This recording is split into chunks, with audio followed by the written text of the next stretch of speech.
Hello everyone, welcome to the Word on Wednesdays Live, where we hold the Bible to be the very Word of God, the authority to which we subordinate all other authorities, including our own lives.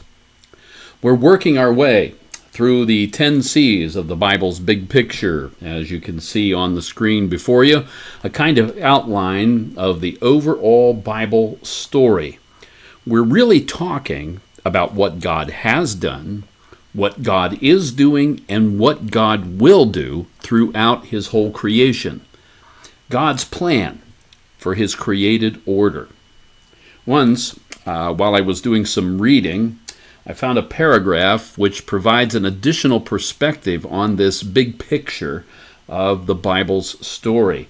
This is from Michael Heiser's book, The Unseen Realm.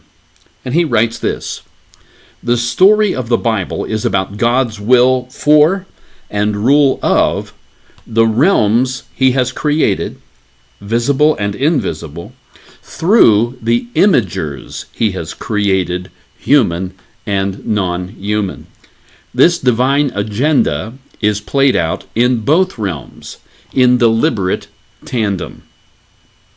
For lack of better terms, we could call these two realms heavenly and earthly.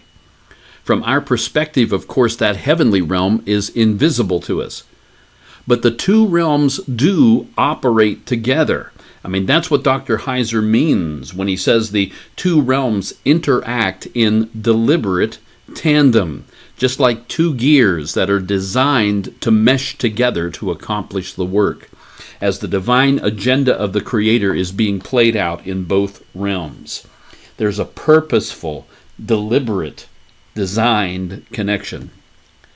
And we've been studying the two realms and their interconnection, as we've seen in some of the accounts in early Genesis. Some of this may be completely unrelated to, or may seem completely unrelated to your life and mind, but we're encouraged to continue this study because the way things seem, and the way they really are, often are at odds with one another. The Apostle Paul reminds us in Romans 15:4, "For whatever things were written before were written for our learning, that we, through the patience and comfort of the Scriptures, might have hope."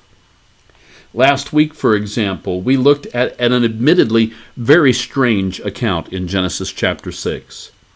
Now, granted, not everyone who studied this passage holds to this particular viewpoint that I do, but really, the most straightforward reading of the text suggests that the sons of God, it doesn't really suggest it, it says it, that the sons of God were direct creations of God, and that in an act of rebellion against Him, they took human women as their wives. Sons of God intermingled with human women and produced a living offspring, a mixed offspring, a race of giants, quite possibly for the diabolical purpose of disrupting the human bloodline in order to keep the promised Messiah from coming. Remember, Satan desires to be like God and to have his own realm, to have his own worshipers. No doubt, Satan wanted to prevent that prophecy of Genesis 3:15 from being fulfilled.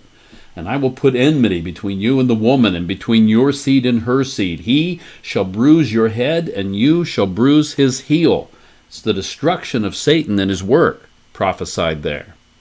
Perhaps this rebellion in Genesis chapter 6 was an attempt to accomplish that very thing, to prevent the seed of the woman from coming. But God, in His grace to us, had kept the pure bloodline going through Noah. Noah survived the catastrophe of the flood, which God designed for him to do. God used the flood to wipe out all land-based life on the planet, including humans, and also wiping out the corrupted offspring that the Bible calls the Nephilim. And it could well be that everyone who died in the flood had been contaminated with Nephilim DNA or angelic DNA, and therefore would have been impure. We read that Noah had pure blood. He was pure in his generations. perfect in his generations, it says in Genesis 6. So, in Genesis chapter 7, verses 11 and 12, we read this. In the 600th year of Noah's life, in the second month, the 17th day of the month, on that day, all the fountains of the great deep were broken up, and the windows of heaven were opened. And the rain was on the earth 40 days and 40 nights. Fascinating verse there. Fascinating verse about the windows of heaven opening and the great fountains of the great deep breaking up. But notice, too, the time. We kind of overlook these days and months and stuff when we read them. In the second month of the Jewish calendar, the 17th day of the month, on that day, all the fountains of the great deep were broken up. The 17th day of the month, of the second month. And the second month, the 17th day of the month, the second month was when the Passover took place, right? And the 10th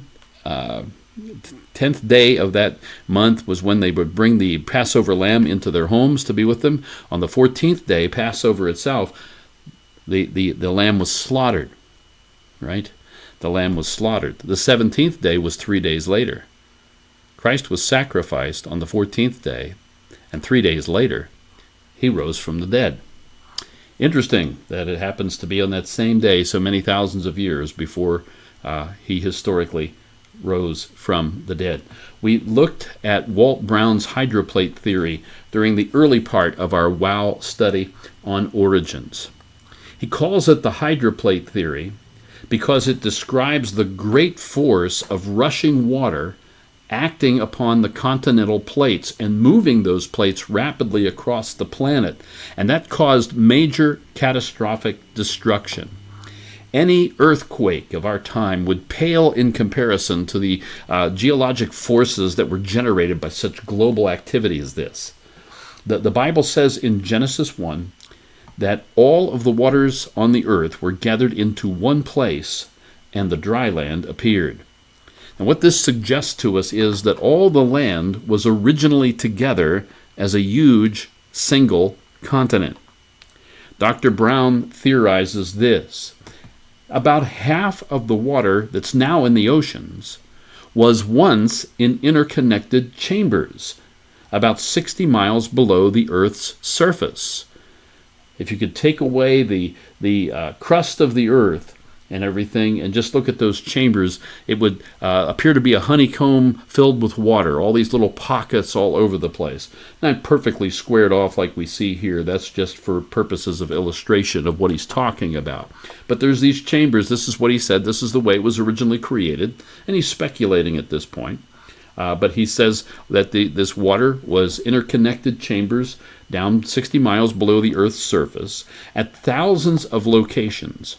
The chamber's sagging ceiling pressed against the chamber's floor, and these solid contacts between the floor and the mantle, or the roof and the mantle, will be called pillars, he said. The average thickness of the subterranean water was at least 3/4 of a mile, and maybe more. So the water's pretty deep down there. There's a lot of water. Above the subterranean water was a granite crust. Beneath that water was Earth's mantle, the basalt mantle below. The Earth's pre-flood crust encircled the globe, and on the crust were deep, shallow seas and mountains, deep and shallow seas, both not deep, shallow, deep and shallow seas, and also mountains, generally smaller than those of today, he says, but some perhaps 5,000 feet high.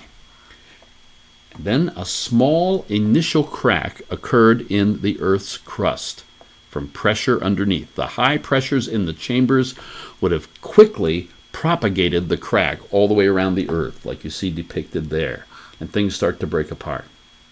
Just imagine a crack in the Earth spreading rapidly around the globe. As the integrity of that layer of interconnected water chambers begins to break down, and the weight of the granite layer presses downward upon that water, that highly pressurized subterranean water with all that weight coming down would burst through this crack at supersonic speed. This water force would lift up the ground at the edges of the crack, causing the crack to widen and to spread everywhere. The fountains of the great deep were broken up, says Genesis 7:11. The single continent was now broken apart, and with all the subterranean water beneath them, the two parts of the continent would start to slide apart, going down the slope created by the raised edges of that crack, and then they'd slide away from the crack. Dr. Brown estimates these sliding continents would reach speeds of up to 45 miles per hour. But then they would hit some resistance and they would buckle, just the same as what would happen if you were pushing a tablecloth on a tabletop. You would slide for a little while, but then some resistance would be met and the tablecloth would begin to buckle up. The buckling formed the major mountain ranges that we see today, and which mostly run parallel to the coastlines of the continent that were formed by that crack that opened things up, see? So it all sort of fits together with the way things happen. But Noah and his family were safe. Genesis 7:13 said, on the very same day that all this water broke free from the ground, Noah and Noah's sons, Shem, Ham, and Japheth, and Noah's wife, and the 3 wives of his sons with them, entered the ark. They were safe from the judgment of God, just as Christ, in his death, burial, and resurrection, makes us safe from the judgment of God if we trust in him, just as they trusted in the ark. Chapter 8, verses 1 through 4 says, Then God remembered Noah, and every living thing, and all the animals that were with him in the ark, and God made a wind to pass over the earth, and the waters subsided. The fountains of the deep and the windows of heaven were also stopped, and the rain from heaven was restrained, and the waters receded continually from the earth. At the end of the 150 days, the waters decreased. Then the ark rested in the 7th month, the 17th day of the month, on the mountains of Ararat. Genesis chapter 9, verse 1 says this, So God blessed Noah and his sons, and said to them, Be fruitful, and multiply, and fill the earth. And so now we come to that 4th C in our list of 10 C's, confusion. There is the command from God, fill the earth, be fruitful, multiply, and fill the earth.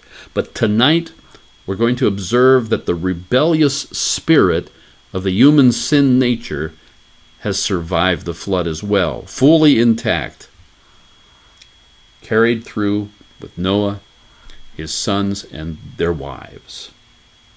To make the point, check this out from Genesis 11, verses 1 to 4. Now the whole earth had one language and one speech. And it came to pass, as they journeyed from the east, that they found a plain in the land of Shinar, and they dwelt there.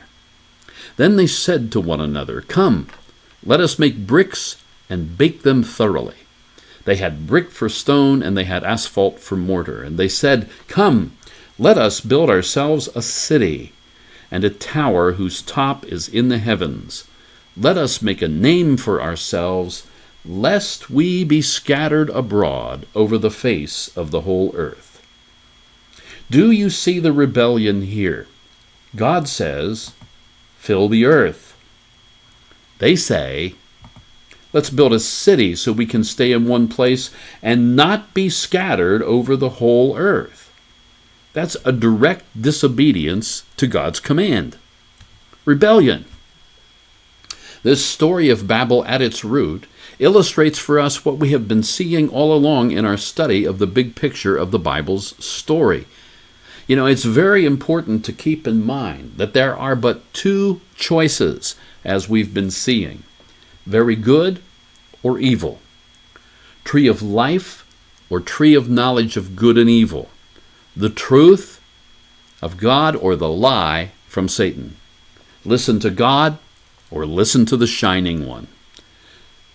Go in the ark or remain on earth and be taken away by the flood. 2 choices. And with the Tower of Babel, a choice is made, one of two options: scatter or gather. They chose to gather all in one place. Two options, two choices. Bible teacher Chuck Missler has said that the Bible could, in one sense, be subtitled A Tale of Two Cities, Jerusalem or Babylon. Best of times or worst of times. Of course, Jerusalem is the city most mentioned in the Bible, 808 times in the New American Standard Translation. The second most mentioned city in the Bible is Babylon, 291 times in the NASB. This tale of two cities begins at Babel, where Babylon will be founded. And then, from that region, a man by the name of Abram will be called out by God to leave and to father a new nation, which will lead to the founding of Jerusalem. So in a sense, the two cities begin in Genesis. And in the book of Revelation, it all culminates in the choice between the New Jerusalem or Mystery Babylon. All of the false belief systems of the world begin at Babylon. Listen carefully to what I'm about to say here. Every belief system, including biblical Christianity, that there is a human condition from which humanity must be delivered and then be elevated. Every belief system, including biblical Christianity, recognizes that there's a human condition from which humanity must be delivered and then be elevated, be raised up. Even the atheistic humanists admitted in their Humanist Manifesto, no deity will save us. We must save ourselves. That's their plan of salvation. There's no God to save me. I must save myself. Or we must save together those of us that are worth saving. Now, the various definitions of that condition of humanity will engage in, of course, will be different. And the means of deliverance, the means of salvation from the condition that they describe, will be varied. But in the end, it comes down to only two ways: God's grace or man's works. God's grace or man's works. John MacArthur, in a 2007 sermon entitled "The Only Road to Heaven," said this: "You want to come to heaven? There are two doors marked heaven. One goes there and one does not. And the choice is clearly an absolute choice. Jesus cuts across any easygoing syncretism. He will not allow us comfortable tolerances when it comes to the path to heaven.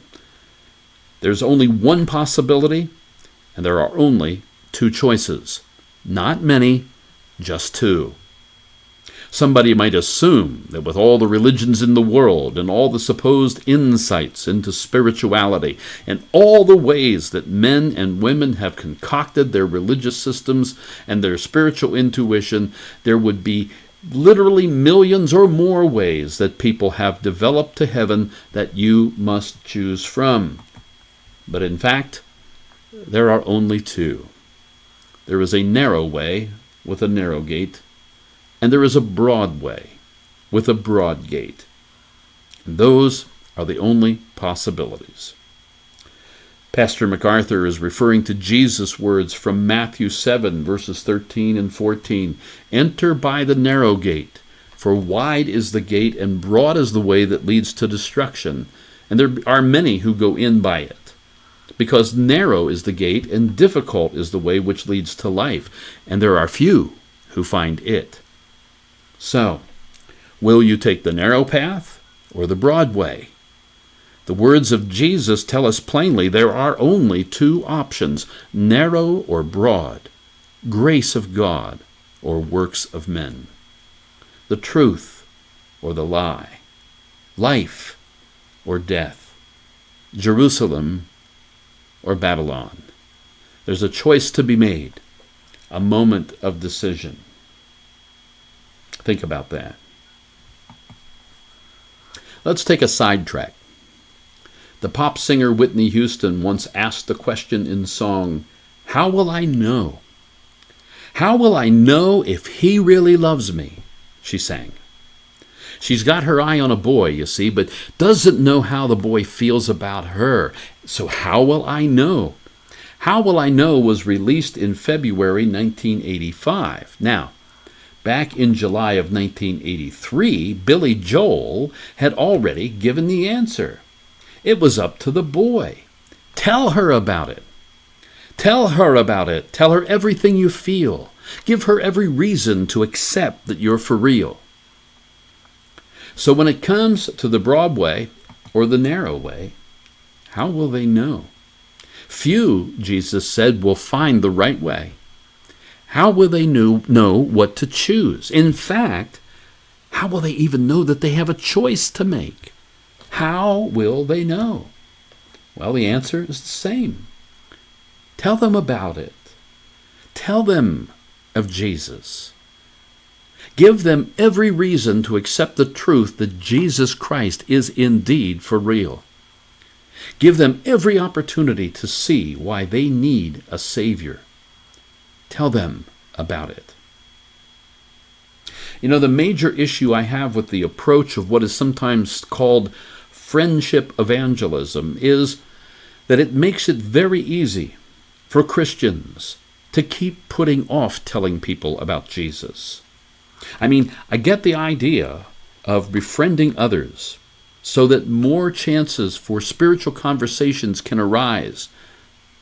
That makes sense with friends. But that whole evangelism model seems to implicitly be saying, wait until they bring it up. Don't you do it. You might bring it up too soon. You might wreck everything you've worked for. If you bring it up, you might offend them. And then they'll never want to follow Jesus. Like I say, I get the idea. But you know, most people don't get saved by osmosis, just by soaking it in. No one has ever gradually become a born-again Christian. There is a road with a broad way, which many will follow to destruction. Branching off of that road is an exit ramp. It's a narrow way to life everlasting. Few are going to find it. And there's no getting off at some next exit and doubling back because, you see, there is no next exit. There are only two, the broad way to destruction and the narrow way to life. There is one opportunity to take it, and that is found somewhere along the path of this life here and now. You might hear about it before you get to the time when you have to make a choice, where you make a decision. And you have plenty of time to find out if someone's doing their due diligence in telling you about Christ. But many will still miss the off-ramp to safety in Christ. They'll choose, I don't want to go that way. But we need to tell them about that way. They need to at least know that they're coming up to a point where they're going to have a choice to make. They need to be brought to a moment of decision. There's a quote attributed to Francis of Assisi, but I don't think he said it. Assisi, I think it is, but we don't want to call him Assisi, I guess. But the quote says, preach the gospel at all times and when necessary, use word. I'm not a big fan of that quote at all. I think it gives us permission again to dodge the issue with other people. Truly, we need to be making this message of the gospel clear by the way we live. I get that. And along with that, though, in equal amounts, if not in greater amounts, we need to also say things. We need words. We need to be making the message of the gospel of grace very clear by what it is we are saying. We need to tell them because no one else will. You don't have signs on the highway that sort of have you guess at what they're trying to do, like some kind of charades or something like that, and you have to kind of figure out. It tells you there's a curve coming up, there's a stop sign ahead, whatever. In our conversations, in our greeting cards, in our Facebook posts, in our tweets, in our emails, in our lessons, our sermons, our conversations, whatever, people need to hear from us that there are only these two options. They need to know that they need to make a decision. There's always a moment of decision to face, and we need to tell them about that. The beginning of all false belief systems was in Babel, and it is out from Babel that those false belief systems then spread over the entire earth, because eventually the people were made to scatter whether they wanted to or not. With the Tower of Babel, a choice had been made, one of two options, scatter or gather. In rebelling against God's command to scatter, they chose to gather, the broad way that leads to a destruction of sorts. They had a breakdown in communication with one another. And people who could talk to one another no longer could, and they were separated. Genesis chapter 10 is another genealogy that's in the Bible. Actually, it is 3 bloodlines that come from the 3 sons of Noah, Shem, Ham, and Japheth. From these 3 men, all the nations of earth began. For this reason, Genesis 10 is called the Table of Nations. Japheth's descendants mostly settled to the north and northwest of Jerusalem. Most of Ham's descendants were to the south in Africa, and also east of Jerusalem. Shem had descendants in the Mesopotamian region from where Abram would come, some in the southwest portion of modern-day Turkey, and some in the south and the east of the Arabian Peninsula. Of all the men mentioned in Genesis 10, we're going to look at just one. Noah had a son named Ham, Ham had a son named Cush, and Cush had a son by the name of Nimrod. Cush begot Nimrod. He began to be a mighty one on the earth. He was a mighty hunter before the Lord. Therefore it is said, like Nimrod, the mighty hunter before the Lord. Now, this description might make Nimrod sound like a good guy. After all, he was a mighty hunter before the Lord, and that might sound like a good thing. But you know what? Really, it's not. Nimrod's name means rebellion. The commentators Keel and Delitzsch break it down for us. Nimrod was mighty in hunting, and that in opposition to Yahweh. He opposed Yahweh in his hunting, not before Yahweh in the sense of according to the will and purpose of Yahweh, still less in a simply superlative sense. The name itself, Nimrod, from Marad, we will revolt, points to some violent resistance to God. Nimrod, as a mighty hunter, founded a powerful kingdom. And the founding of this kingdom is shown by the verb with consecutive, to have been the consequence or result of his strength in hunting, so that hunting was intimately connected with the establishment of the kingdom. Hence, if the expression a mighty hunter relates primarily to hunting in the literal sense, we must add to the literal meaning the figurative signification of a hunter of men, a trapper of men by stratagem and force. He's a hunter in 2 ways, you see. Nimrod, the hunter, became a tyrant then, a powerful hunter of men in the face of Yahweh, can only mean in defiance of Yahweh. He did it right in front of God's eyes, is basically what we're saying. He didn't hide anything. Josephus and the Targums understand it that way.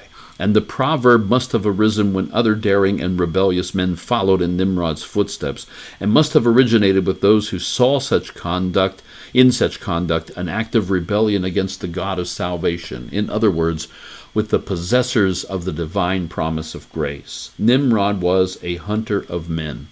The commentators say that means he was a trapper of men by stratagem and force. He conquered them.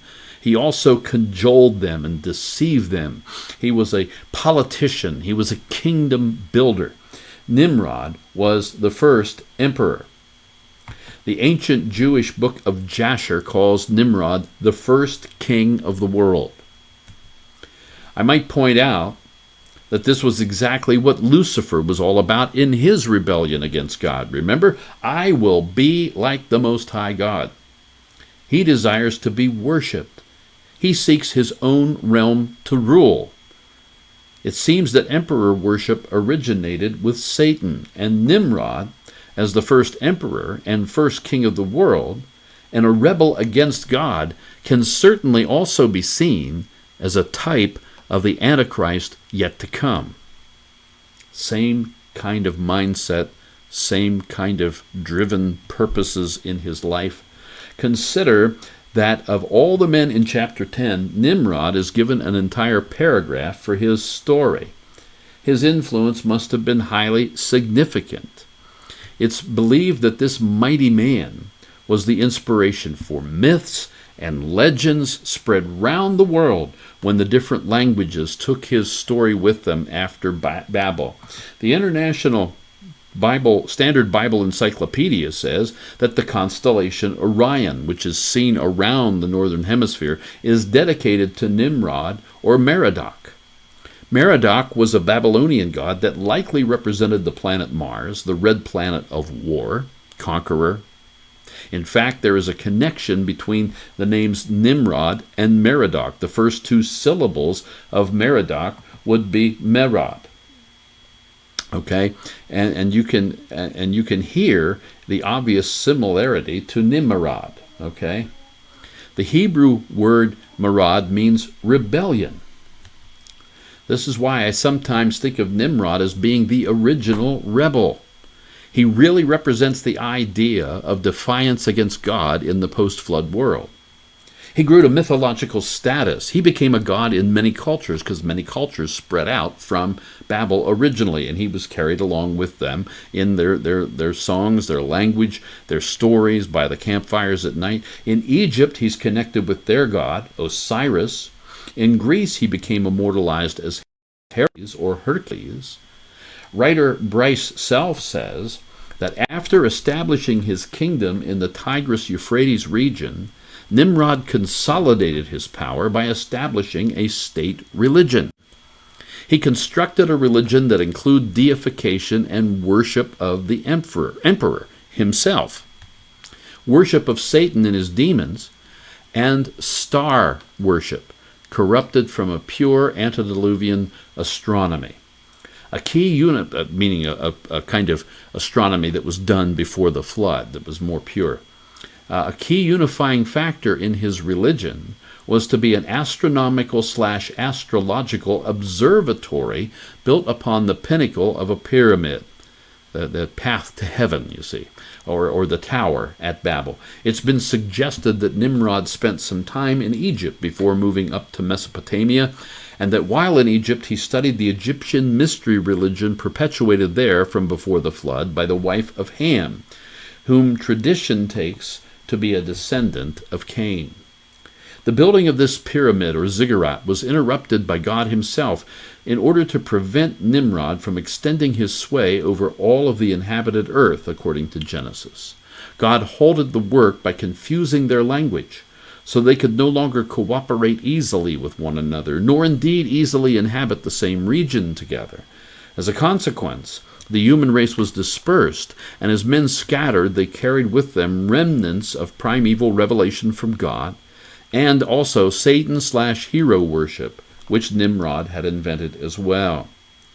This system of muddled half-truths is known today to Bible scholars as the Babylonian mystery religion.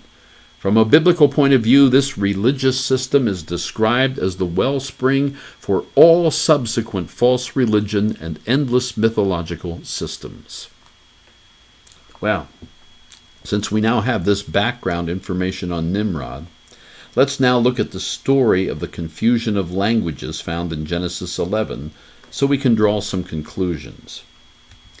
Verses 1 and 2, Now the whole earth had one language and one speech. And it came to pass as they journeyed from the east that they found a plain in the land of Shinar, and they dwelt there. The exact region of Shinar is not precisely known, but it's likely within Mesopotamia, the land between the rivers being the Tigris and the Euphrates. This area is often called the birthplace of civilization. In verse 3, we read this, Then they said to one another, Come, let us make bricks and bake them thoroughly. They had brick for stone, and they had asphalt for mortar. They, as used here, would of course refer to leadership. All the people were not involved in the decision-making. Only a select few who considered themselves, or at least Nimrod considered them to be significant. In this case, we have Nimrod and perhaps a ruling council under him. You might think of the 10-nation confederacy at the end of time in the tribulation and the Antichrist who rules over them. This is the actual founding of the City of Babel that we saw in Genesis 10. Nimrod had begun that city, and this is what we see happening in it.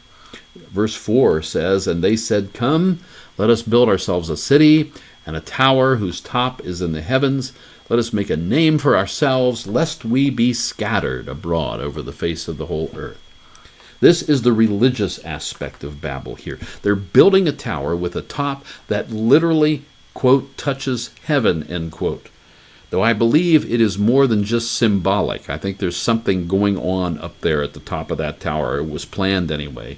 We can certainly picture men here building their own bridge to heaven. This, folks, is salvation by works. This is human effort. We can see the pride in this. Let us make a name for ourselves. Remember the words of the philosopher Protagoras when he said, "Man is the measure of all things."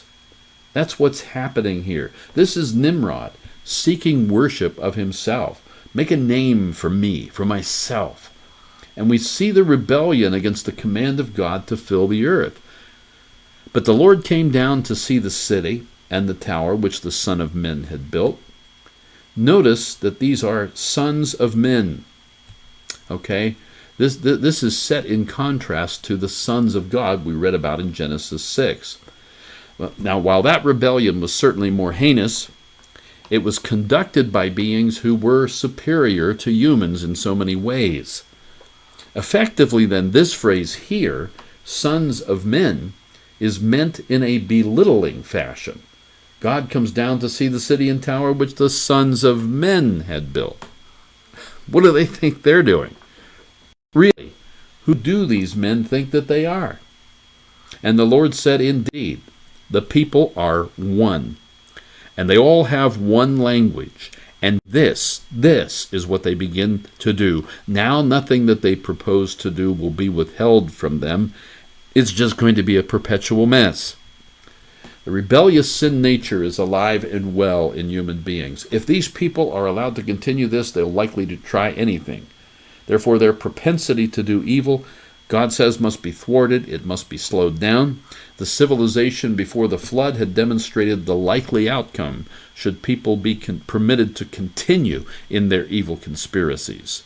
Got to the point where God had to take everyone out except for the one family that he kept pure from all the influence.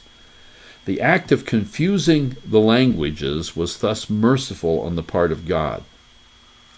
Verses 7 through 9, "Come, let us go down, and there confuse their language, that they may not understand one another's speech.